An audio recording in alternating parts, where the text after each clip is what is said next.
തിരുവനന്തപുരത്ത് മരണവീട്ടിൽ ബന്ധുക്കൾ തമ്മിലുണ്ടായ തർക്കം പരിഹരിക്കാനെത്തിയ പോലീസിന്റെ മർദ്ദനത്തിൽ യുവാവിന് ഗുരുതര പരിക്ക്. തർക്കം സംഘർഷത്തിലേക്ക് വഴിമാറാതിരിക്കാൻ പോലീസിനെ സ്ഥലത്തേക്ക് വിളിച്ചു വരുത്തിയ യുവാവിനാണ് പോലീസ് നടപടിക്കിടെ സാരമായി പരിക്കേറ്റത്. അതേസമയം മരണവീട്ടിൽ സംഘർഷമുണ്ടാകാതിരിക്കാൻ ലാത്തി വീശിയതാണെന്നാണ് പോലീസിന്റെ വിശദീകരണം.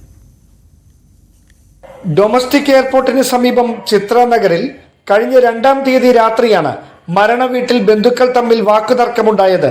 തർക്കം രൂക്ഷമായതോടെ ചിത്രനഗർ സ്വദേശിയായ ദത്തൻ ജയനും സുഹൃത്തും ചേർന്ന് പോലീസിനെ വിളിച്ചു. പിന്നീട് സംഭവിച്ചതാകട്ടെ ഇങ്ങനെ. പോലീസുകാർ വന്നു ആലോചിച്ച് നോക്കണം, നമ്മളാണ് പോലീസിനെ വിളിക്കുന്നത്, ഒരു പ്രശ്നം ഒഴിവാക്കാൻ വേണ്ടിയാണ് വിളിക്കുന്നത്. വിളിച്ച സമയത്ത് പോലീസുകാർ വന്ന് എല്ലാരും കലങ്ങും വിലങ്ങും അടിച്ചോട്ടിച്ച് അത് ഞാൻ റോഡിൽ നിൽക്കിയിരുന്നു. എന്നെ വിളിച്ച് മുടുക്കിൽ കൊണ്ടുപോകുന്നതാണ് ഉപദ്രവിച്ചത്.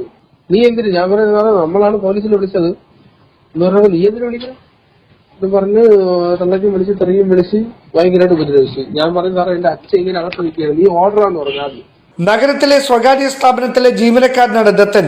തന്നെ അകാരണമായി മർദ്ദിച്ച വലിയതുറ പോലീസ് സ്റ്റേഷനിലെ ഉദ്യോഗസ്ഥർക്കെതിരെ നടപടിയെടുക്കണമെന്നാവശ്യപ്പെട്ട് സിറ്റി പോലീസ് കമ്മീഷണർക്ക് പരാതി നൽകിയിരിക്കുകയാണ് യുവാവ്.